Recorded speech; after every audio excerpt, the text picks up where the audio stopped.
Before showing you how to archive your mailbox, I'm going to give you another little useful tip. To find the total size of your mailbox, you right-click on it, click Properties, and then simply click Folder Size. It's going to go and calculate every folder within your mailbox, give you the size of each folder, and your total size. The total size is right here. In this case, it's a little bit more than 2 million kilobytes, which is about 2 gigabytes.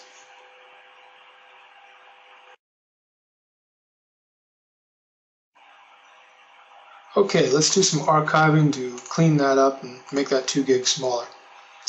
First thing we want to do is make sure that we highlight the mailbox that we're going to archive. Click File, then Archive. Again, make sure that the mailbox is highlighted.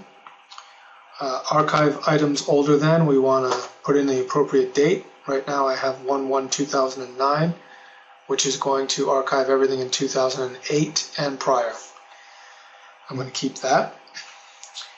Include items with Do Not Archive checked. I'm going to leave that option unchecked. What that's going to do is leave any mail that I've marked as Do Not Archive. It's going to leave it in the mailbox. This is of particular importance when there's a sensitive or important email that you want to refer back to at all times. You want to keep it in your mailbox. So I'm going to leave that unchecked.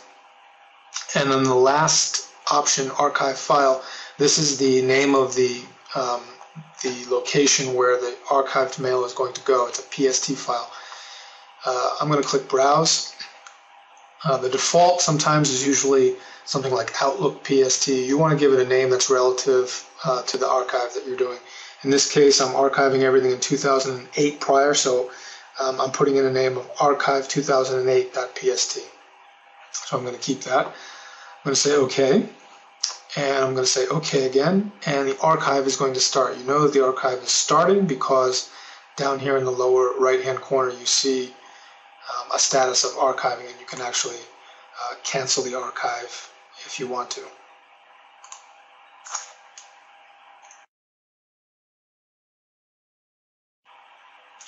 Okay, it appears that the archive is finished. Down in the lower right-hand corner, you don't see the status anymore, and it says all folders are up to date.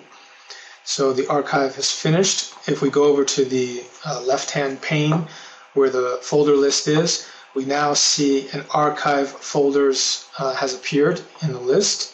If we expand that, you'll notice that the folder structure is exactly the same. It's a replica of my main mailbox.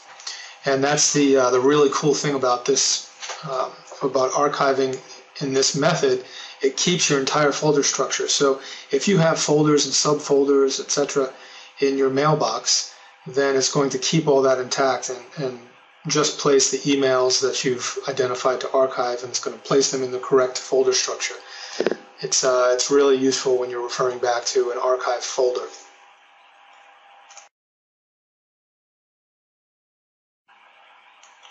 Now, the only other thing that I like to do to finalize this archive is to change the name of archive folders to something more relevant.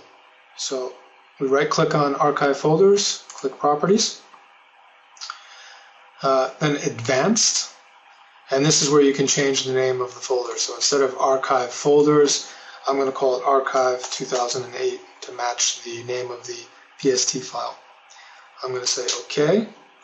OK again, and now we have our archive available to us at any time within our mailbox.